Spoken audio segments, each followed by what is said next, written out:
السلام علیکم۔ ایک ایمان کی کہانی، صبر اور معجزہ۔ دیکھتے رہو۔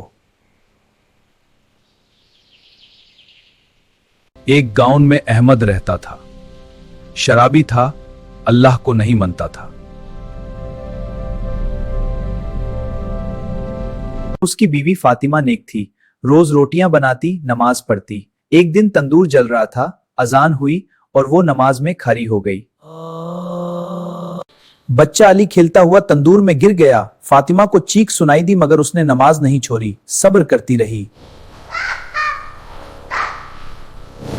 نماز ختم ہوئی، بیٹا مار چکا تھا۔ فاطمہ روئی مگر اللہ سے دعا مانگی، یا اللہ رحم فرما۔ تو ہر وقت نماز پڑھتی ہے مگر تیرا رب نے تجھے ہی آزمائش میں ڈال دیا۔ یہ سب جھوٹ ہے۔ اچانک معجزہ ہوا، آسمان سے نور آیا، بیٹا زندہ ہو گیا۔ جلن غیاب، وہ مسکرایا جیسے کچھ ہوا ہی نہیں۔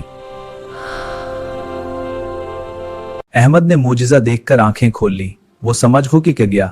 اس نے سم و سجدہ کیا اور بھی عبادت کرنے لگا۔ اب ان کا گھر نور سے بھر گیا، جھگڑے ختم، صرف سکون اور خوشیاں۔ اگر آپ اس ویڈیو کو لائک کریں، شیئر کریں اور چینل کو سبسکرائب کر لیں، بیل آئکن دبانا مت بھولنا۔ تو آج رات آپ لوگوں کو ایک بہت بڑی خوشخبری ملے گی، انشاءاللہ کچھ اچھا ہونے والا ہے۔ امین کمنٹ میں لکھ دو امین اور ویٹ کرو۔ اللہ حافظ۔